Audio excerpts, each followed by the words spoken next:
दोस्तों, दुनिया की दो बड़ी ताकतें, दो सुपर पावर चीन और यूएस इस वक्त बिल्कुल जंग के दहाने पर पहुंच रही हैं। और याद रखें कि इस दफ़ा सिर्फ बयानात नहीं बल्कि जंग की पूरी तैयारी होगी। रूस और यूक्रेन के मामले पर अमेरिका और इत्तेहादियों की जो बेइज्जती हुई है, इसका दबदबा ख़त्म हो गया है। यहाँ तक कि पाकिस्तान में भी ख़त्म हो रहा था, मगर मीर जाफ़र और मीर सादक आ गए। इस सूरत में इन्होंने काफ़ी शिकार करने की कोशिश की। यूएस ने कहा था कि एक दफ़ा रूस हमला करेगा और हम चढ़ दौड़ेंगे, हम फौज ले आएंगे, लेकिन ऐसा कुछ नहीं हुआ और तकरीबन यूक्रेन ने अपना आधे से ज़्यादा मुल्क गंवा दिया। लेकिन अब अमेरिका ये चाह रहा है कि जो धब्बा लगा है इसको किसी न किसी तरह धोना है। अब लड़ाई शुरू होने वाली है ताइवान के ऊपर। General Lord Austin, defence secretary, ने ओपनली ऐलान किया कि ताइवान को सपोर्ट करने का वक्त आ गया और अमेरिका तैयार है। अमेरिका ने अपनी पॉलिसी का पहली बार ऐलान किया है। जो बाइडन ने जापान में अपने बयान में कहा कि ताइवान को ज़रा सी भी खराश आती है, हमारे तमाम मिसाइल, एटमी हथियार, सब कुछ ताइवान को बचाने के लिए इस्तेमाल करेंगे, यूक्रेन वाला मामला नहीं होगा। लेकिन 2 दिन पहले जो बयान दिया गया, अब इन्होंने कहा है कि अगर ताइवान की आज़ादी के लिए जंग करना पड़ी तो जंग करेंगे। जबकि चीन के आर्मी चीफ ने कहा है कि अगर ज़रा सी भी गलती की, आपने ताइवान को सपोर्ट करने की 1 इंच जगह भी हमारे खिलाफ जाने की कोशिश की, तो हर कॉर्नर से आपके खिलाफ ऐसी वार शुरू करेंगे जो पूरी दुनिया को लपेट में ले लेगी और बीजिंग की तमाम फोर्सेस अमेरिका पर चढ़ दौड़ेंगी। ये पहली मर्तबा ये ऐलान किया है कि बीजिंग के फोर्सेस अमेरिका पर चढ़ दौड़ने के लिए तैयार हैं। यानी अमेरिकी एयर फोर्सेस के खिलाफ कोई मिसाइल मारना हो, इनका पूरा अमेरिका शट डाउन करना हो, इन दूर मिसाइलों से हमला करना हो, किसी भी तरह से हमला करना हो, हम हमले के लिए हर वक्त तैयार हैं और पूरे का पूरा अमेरिका मिसाइलों से भून डालने के लिए भी तैयार हैं। इन्होंने साफ तौर पर कह दिया कि अमेरिका तैयार रहे। इन्होंने कहा कि ताइवान की सदर आज़ादी हासिल करना चाहती है। इन्होंने कहा कि चीन ने 6 साल के अंदर अंदर 2050 में अपने साथ शमूलियत इख्तियार करने का, मगर अब मामला इन्होंने कहा है कि 2028 तक पूरी तरह तैयार है ताइवान को अपने कब्ज़े में लेने के लिए। और इस सूरत हाल में अमेरिका और इसके इत्तेहादियों ने फैसला कर लिया कि एक आलमी जंग छेड़ दें। अगर ये आलमी जंग ना छेड़ी गई तो चीन बहुत ताकतवर हो जाएगा और इस मकसद के लिए ताइवान को इस्तेमाल किया जाए और चीन की ताकत को ख़त्म किया जाए। सब तैयार हैं, मगर भारत ने इनकार कर दिया है कि इसने चीन के साथ जंग नहीं करनी, अकेले नहीं। इन्होंने कहा है कि वो एक ही सूरत साथ देगा कि सारे ममालिक, क्वाड, यूएस, अरब, सारे ताइवान के मामले पर चीन पर हमला करें और इसके साथ चीन इस जंग में कूदने के लिए तैयार हो, तो फिर हम तैयार होंगे और अमेरिका फोर्सेस यहाँ आकर हमला करें चीन पर। यानी कि भारत सिर्फ इसी सूरत जंग करेगा जब सब चीन के खिलाफ जंग के लिए तैयार होंगे। इन्होंने कहा कि यूक्रेन का जो हाल हुआ है वो हम अपना नहीं करवाना चाहते। रूस पूरी तरह बदला लेने के लिए तैयार है, वो भी इस जंग में कूद पड़ेगा। पाकिस्तान, शुमाली कोरिया भी तैयार है, लेकिन असल कहानी पाकिस्तान की है। पाकिस्तान कहाँ खड़ा है? अभी तक तो पाकिस्तान अमेरिकी पिट्ठू बना हुआ है। चीन इस कोशिश में है पाकिस्तान इस जंग में शामिल हो। भारत को टैकल करने के लिए पाकिस्तान और चीन मिलकर काम करें और रूस और चीन अमेरिका को टक्कर देने के लिए काफ़ी हैं।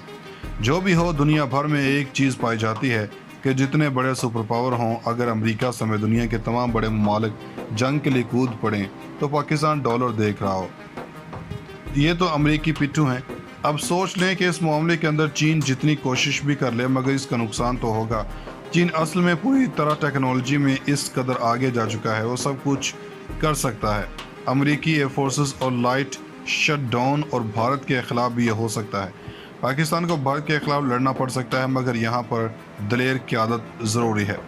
अमेरिका ने यह लड़ाई शुरू करनी है। अमेरिका को पता है कि अगर इसने इस लड़ाई को शुरू ना किया तो अमेरिका के इत्तेहादी हैं, इनके लिए मुश्किल हो सकती है। अमेरिका का प्लान ये है कि अगर मैंने इस लड़ाई को शुरू ना किया तो जो इत्तेहादी हैं, आप ये देखें कि इसने काम किया है। इसने इमरान खान का तख्ता उल्टा दिया और इसने मोहम्मद बिन सलमान को इन बोर्ड लिया।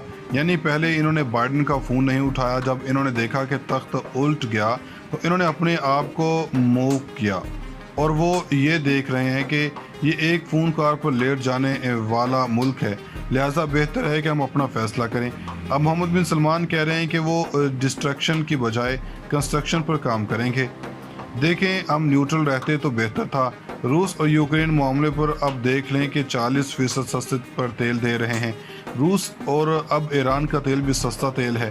ہمارے ساتھ ایران کا تعلق ہے اور فائدہ بھارت اٹھا رہا ہے۔ انڈیا ہر کسی سے یاری بنا کر رکھے ہوئے ہے، اس کی آزاد خارجہ پالیسی کام کر رہی ہے۔ اصل میں چین کی تائیوان کے ساتھ جنگ ہو، اس صورت میں ہمیں اس جنگ میں کودنا پڑے گا، مگر ہمیں دلیر قیادت کی ضرورت ہوگی۔